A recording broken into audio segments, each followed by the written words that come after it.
From Delaware's most award-winning radio news team, this is WDEL Video News. Here's Carl Konevsky. Among Delaware's top stories for Monday, January 7th, how close will lawmakers be to opening up the governmental process when they return to Legislative Hall tomorrow? Maybe closer than ever. It will have a floor vote if it's signed out of committee. That's Senate President Pro Tem Thurman Adams, who says a bill sponsored by Senator Karen Peterson, a Pike Creek area Democrat, to bring the General Assembly under the Freedom of Information Act will go before the Senate Executive Committee. House Majority Leader Dick Cathcart says he's optimistic about the chances for an open government bill, saying change comes when people demand it. They want to see it chiseled in stone and make it a law and have confidence that there is going to be an open process. House Minority Leader Bob Gilligan and Representative Bob Valahira, a Tallyville Republican, are also working on an open government bill to be introduced in the House. A deal for the construction of a wind farm off the shore of Rehoboth Beach will likely generate energetic debate for state lawmakers this year. Adams says it won't be easy to convince people to endorse a project that will hit them in the pocketbooks, despite the fact that most people, including Cathcart, support the idea of clean energy. I am still a huge supporter of offshore wind. I think it's a great source of energy. I'm going to do everything I can to move towards that, but I also have an obligation to my constituents to make sure that they don't pay too much for that luxury. If we have this, it's going to start off of raising the bills.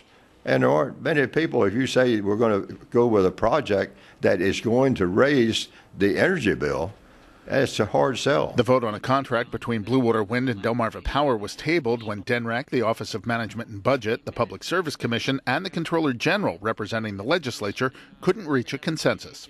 Tight economic constraints could impact how much lawmakers can do. Last year, members of the House and Senate were able to fund the state's general fund and capital budget by increasing fees while pretty much avoiding tax hikes, something Cathcart says will be different this year. There's going to be more pressure for, rather than raising taxes or finding new fees, is to start cutting the existing budget back. Then I think you'll see very few new initiatives this year. But Adams says that shouldn't come as a surprise. If folks know that we do have a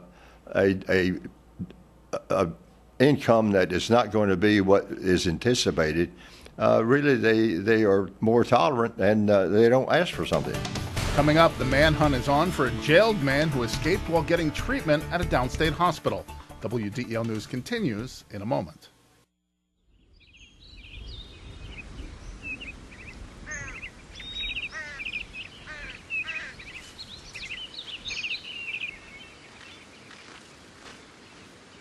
As you look for your college experience, make sure you look at Wilmington College, your key to success.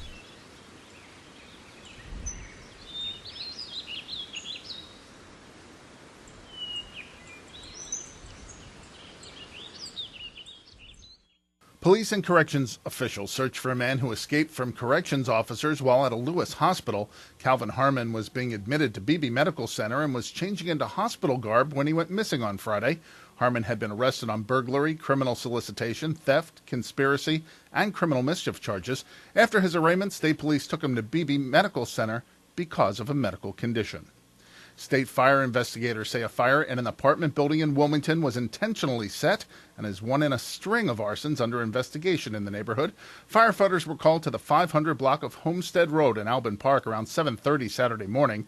The 8 people inside the building at the time got out safely after smoke alarms alerted them to the fire. Officials say 7 firefighters were briefly trapped on the second floor as they fought the blaze. 4 firefighters suffered minor injuries.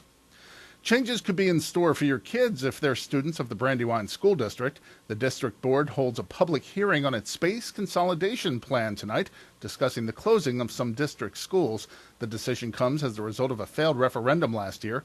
Board officials cite a shift to the south of Delaware's younger childbearing population and increasing competition from charter schools as reasons for declining enrollment.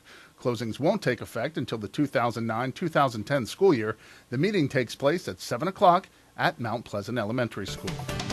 The Sixers find the answer that they weren't really looking for. WDEL Sports and AccuWeather are coming up. When it comes to flooring, great style doesn't have to be expensive, especially when you shop at Carpet One Floor & Home. Our 1,000-store buying power gives you the best prices on hardwood, carpet, tile, laminate, and more, including brands you'll find exclusively at Carpet One Floor & Home, like Liz Claiborne Home, Good Housekeeping with Resista, and Lee's, all with guaranteed installation and no payments for 1 year. See how easy it is to find your perfect style. Shop in store, online, or in-home, only at Carpet One Floor & Home. In WDEL sports, Allen Iverson poured in 38 points as the Denver Nuggets whipped the Sixers 109-96 Sunday. Carmelo Anthony added 23 for the Nuggets. The Sixers were paced by Andre Miller with 22, while Samuel Dalembert grabbed 15 rebounds. The Delaware women's basketball team used its CAA opener to snap a school record 11-game losing streak. The Blue Hens knocked off George Mason 64-49 at the Patriot Center on Sunday. Corinthia Benison scored a career-high 17 for Delaware. Arian Jenkins also put in her career high with 15 points. Delaware hit 30 of 37 from the free throw line, including 11 of 14 for Benison.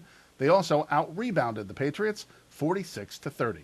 Your WDEL Delaware AccuWeather forecast. Clouds and then sun, high of 60 degrees today. Tonight, partly cloudy, low down to 44. Partly sunny tomorrow with a high of 65. Then on Wednesday, clouds and some rain in the morning, then partly sunny, a high of 58 degrees. Get news updates throughout the day. Delaware's top stories at the top of the hour on 11:50 a.m. And get WDEL News text alerts sent to your cell phone. Sign up at WDEL.com. I'm Carl Konevsky in for Chris Carl. Thanks for watching.